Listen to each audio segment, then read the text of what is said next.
नमस्कार, मी पंजाब हवामान अभ्यासक मुक्काम पोस्ट गुगळी धामणगाव तालुका सेलू जिल्हा परभणी. सर्व शेतकऱ्याला सांगितलं की राज्यामध्ये म्हणजे आजपासून राज्यामध्ये पाऊस वाढणार आहे.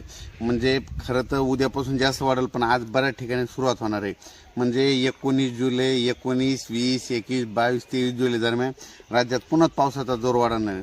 म्हणून हा अंदाज सर्व शेतकऱ्यांना लक्षात द्यायचा आहे. राज्यात इतर परिस्थिती बघितली तर राज्यामध्ये सांगायचं झालं तर 19, 20, 21, 22, 23 दरम्यान राज्यात चांगला जोराचा पाऊस पडणार आहे. ठिकठिकाणी जोराचा पाऊस पडणार आहे.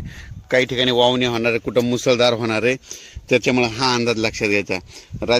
सांगायचं झालं तर मुंबईच्या सर्व जनतेने एक सतर्क राहण्याचं सांगतो की राज्यामध्ये मुंबई नाशिक या भागामध्ये उत्तर महाराष्ट्राकडे जवळपास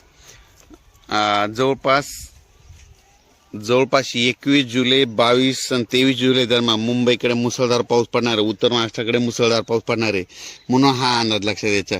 त्याच्यामध्ये राज्यात सांगायचं झालं तर परत एकदा 25च्या दरम्यान परत एक कमी दाबाचा पट्टा येणार आहे. त्याच्यामुळे 25, 26, 27, 28 दरम्यान जुलै दरम्यान देखील राज्यात चांगला पाऊस पडणार आहे. म्हणून हा अंदाज लक्षात द्यायचा. पण राज्यात आज 18 जुलैपासूनच पावसाला सुरुवात होणार आहे. म्हणून ही अंदाज लक्षात द्यायचा.